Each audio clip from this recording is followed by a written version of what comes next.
एक छोटा सा गांव था। वहां पर एक आदमी पहाड़ पर पत्थर तोड़ने का काम करता था। उसको अपनी जिंदगी से कोई गिला शिकवा नहीं था। पूरा दिन वो काम करता, मेहनत करता। दिन के एंड में जो थोड़ा बहुत पैसा मिलता वो जा करके अपने परिवार के साथ में थोड़ा सा टाइम स्पेंड करता और चैन से सो जाता। तो एक दिन रोज की तरह वो अपना काम खत्म करके अपने घर की तरफ जा रहा था।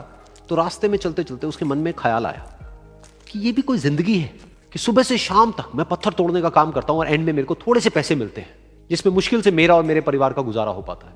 काश कुछ ऐसा हो जाए कि कहीं से मुझे कोई ऐसी शक्ति मिल जाए कि जो भी मैं चाहता हूं वो सच हो जाए। वो अपने घर पर गया, उसने खाना खाया, लेकिन उसका ध्यान खाने की तरफ नहीं था। उसके दिमाग में यही ख्याल चल रहा था।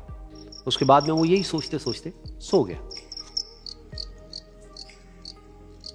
फिर नींद आने के कुछ देर बाद उसको एक सपना आया। सपने में उसने देखा कि रोज की तरह वो अपना काम खत्म करके अपने घर लौट रहा था। रास्ते में उसने एक बहुत ही बड़ा घर देखा और उसके मन में आया कि काश ये घर मेरा होता और मैं इसका मालिक होता। और उसके सोचते ही वो उस घर का मालिक बन गया। उसको यकीन ही नहीं हो रहा था कि जो उसने सोचा वो बन चुका है। लेकिन उसकी खुशी ज्यादा देर नहीं टिक पाई, क्योंकि उसको एकदम से एक शोर सुनाई दिया। उसने अपने घर के बाहर देखा कि एक बहुत बड़ी रैली निकल रही है, जिसमें बीचों बीच एक पॉलिटिशियन है जो ऐसे ऐसे हाथ हिला रहा है। और वहां पर जितने भी लोग खड़े थे सब उसके नाम के नारे लगा रहे थे, उसके आगे हाथ जोड़ करके खड़े थे, सब उसको देखने के लिए तड़प रहे थे। तब उसको यह एहसास हुआ कि मैं कितना छोटा हूं उसके आगे। और फिर उसके अंदर से एक ख्याल उठा कि काश मैं ये पॉलिटिशियन होता और मेरे पास भी इतनी ही पावर होती जितनी कि इसके पास में है।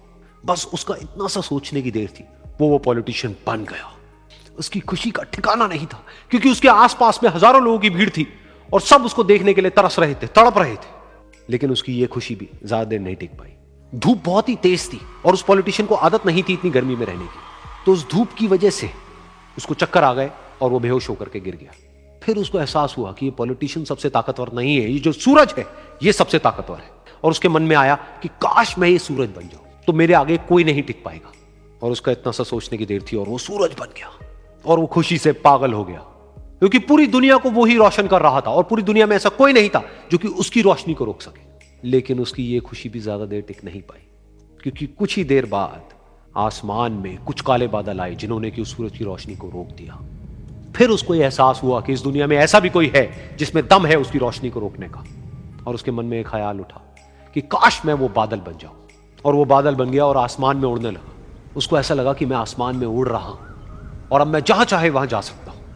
लेकिन कुछ देर बाद वहां पर एक बहुत तेज हवा का झोंका आया जो कि उन बादलों को उड़ा करके ले गया।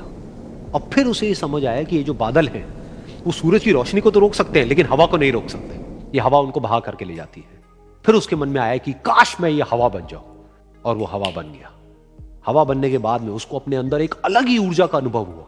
वो चाहे तो आराम से बहता और चाहे तो आंधी बन करके, तूफान बन करके, जिसको भी चाहे उड़ा करके ले जाता। उसको ये विश्वास होने ही लगा था कि इस दुनिया में सबसे ज्यादा शक्तिशाली मैं हूं। लेकिन तभी उसके सामने आया एक पहाड़। उसने अपनी पूरी ताकत लगा दी, लेकिन उस पहाड़ को वो इतना सा भी नहीं हिला पाया। तब उसको यह एहसास हुआ कि इस दुनिया में कोई है जो हवा से भी ज्यादा शक्तिशाली है, जिसमें दम है उस हवा को रोकने का। फिर उसके मन में आया कि काश मैं ये पहाड़ होता। और वो पहाड़ बन गया। लेकिन हर बार की तरह इस बार भी उसकी खुशी ज्यादा देर तक नहीं टिक पाई। उसको एक जानी पहचानी सी आवाज सुनाई दी और साथ ही साथ उसको दर्द होने लगा, जैसे कि कोई है जो उसको तोड़ रहा है, उसको मार रहा है। तो दर्द से वो चीखने लगा और उसके मन में आया कि काश मैं वो बन जाऊं क्योंकि इस पहाड़ को तोड़ने का दम रखता है। लेकिन इस बार उसकी एक ख्वाहिश पूरी नहीं हुई। वो रोने लगा, चीखने लगा, चिल्लाने लगा। उसने अपनी पूरी जान लगा दी, लेकिन इस बार वो नहीं बन पाया। उसका दर्द बढ़ता ही चला जा रहा था और दर्द की वजह से एकदम से उसकी नींद खुली और सामने शीशा था। उसने शीशे में देखा और उसको समझ आया कि सपने में मैं वो क्यों नहीं बन पा रहा था जो मैं बनना चाहता था, क्योंकि असलियत में मैं वो ही हूं।